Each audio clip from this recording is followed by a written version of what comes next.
My name is Dominique Knowles, and I am a woman in long-term recovery. I am a recovery coach and the reintegration coordinator for the courts and the jails here in Colorado Springs. My name is Shauna Stevenson, and my best friend works for SRC, and my sponsor also works for SRC, and they asked me to come in and do an opiate video, so I came in and did that.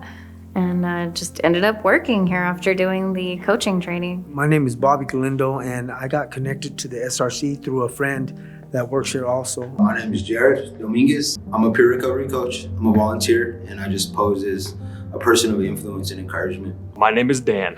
My story, it starts back when I was 13 years old. I started drinking. Actually, the first drug I ever did was ecstasy. I had never heard of it, so obviously, how can it be that bad? And I don't think that it felt too good. And then after that, of course, I started drinking. Quickly found out that I liked alcohol. I was desperate. I needed to find a way out of years of a lifestyle that I had been trapped in. I've spent the last 15 years in and out of the system. My relationships that I had with my kids, my parents, my family, my friends, it was unhealthy, it was toxic. So I was working at a luxury high-rise, and we were all partying. I came back home with a problem and tried to dry out myself, and I couldn't, and I just ended up running through the system.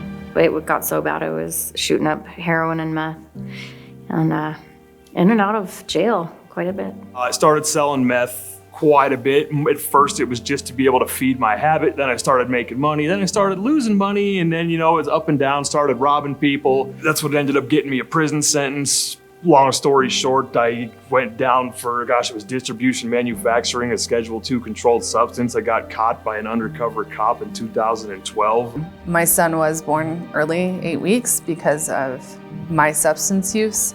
And so having to go through a second DHS case and watch him in the NICU unit and still have no compassion for another human, that was pretty hard.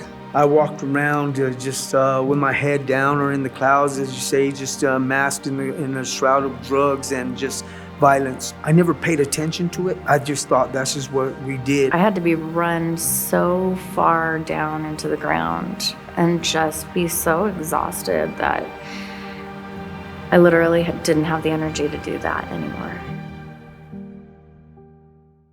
I get to work in recovery now.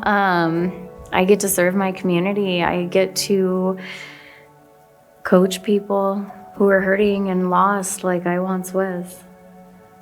I'm very happy with my life right now. What I do, I get to give back to people in recovery. I have a really big place in my heart for helping people getting out of prison. What I love most about SRC has to be the people, has to be the genuine hospitality. From the first day that I walked in, I was embraced with open arms to just be myself. When you get to meet somebody that really knows what you have gone through, and they're not just saying it just to make you feel good, because they really know what it was like because they went through it themselves. I think that was the key for me. Life is good. We think we're unique until we get around other people like ourselves that understand. If you're in a place surrounded by people who know nothing about what addiction is like, you are gonna feel alone. Life doesn't stop behind bars. You can still make an impact in people's lives from being behind bars. I've got a beautiful relationship with my daughter, with my family. My family has faith in me again. I have faith in myself again. I can trust myself again. Today, I have relationships with others in recovery. We go and serve breakfast, we serve lunch, do some outreach on the streets, and that's near and dear to my heart because that was part of my story. It's inspiring for me to see somebody who was where I was at and be able to tell them, hey, look, brother, I was there. I can identify, I know it.